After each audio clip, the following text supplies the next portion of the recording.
இந்த மீன் பேர் வந்து ஓரா மீன். ஓரா மீன் பேர்.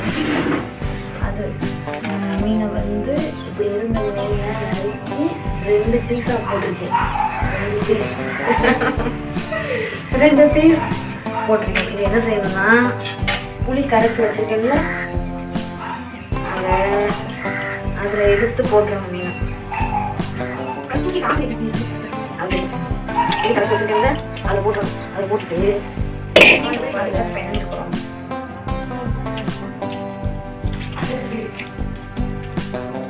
தக்காளி பழத்தை பிணைஞ்சிருக்காங்க.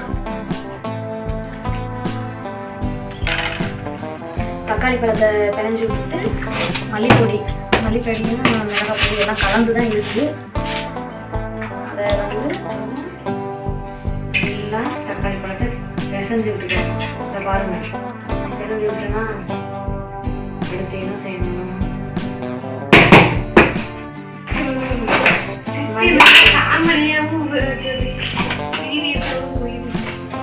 மல்லிப்பொடி அள்ளி போட்டுருவோம்.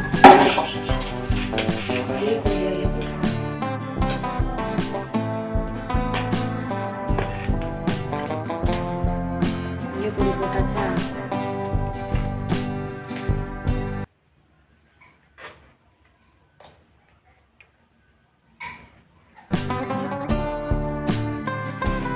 போட்டு மல்லிப்பொடி போட்டு பெசம் போட்டுருவோம்.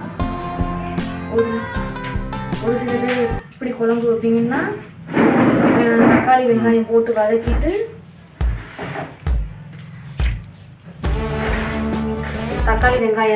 வதக்கிட்டு புளியை கரைச்சி ஊற்றிட்டு பொடியை போட்டு கிண்டிட்டு தண்ணியை கொதிச்சோடனே மீன் எடுத்து போடுவீங்க. நான் அப்படிலாம் வைக்க மாட்டேன். என்னுடைய டேஸ்ட்டு இதுதான். ஆனால் நீங்கள் என்ன செய்கிறீங்கன்னா, ஒரு குழம்பு வச்சீங்க, அப்போ கேட்குறீங்க மீன் வந்து உடையாதான்னு கேட்குறீங்க. உடையவே உடையாது. அதா இப்படி வச்சா தான் டேஸ்ட்டாக இருக்கும். வச்சு பாருங்கள், உடையவே உடையாது. உடையாது, டேஸ்ட்டாக இருக்கும். என் பசங்கள்லாம் அம்மா சூப்பராக இருக்குமா மீன் குழம்புன்னு சொல்லுவாங்க.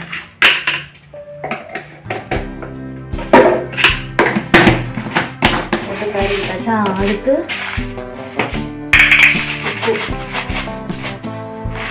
உப்பு போட்டுக்கலாம்.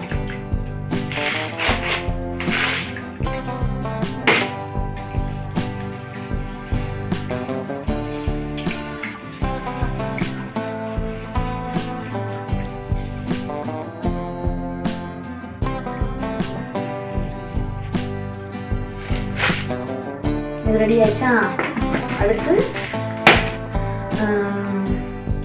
பற்ற வச்சு சட்டியை வச்சு இந்த தக்காளி வெங்காயம் கருவேப்பிலை நறுக்கி வச்சுருக்கேன்ல, அதை போட்டு எண்ணெயில் வதக்கிட்டு இதை எடுத்து சட்டியில் ஊற்றிடணும். குழம்பு ரெடி. ஓகே, லைக் பண்ணிடுங்க, சப்போர்ட் பண்ணிடுங்க, சப்ஸ்கிரைப் பண்ணிடுங்க.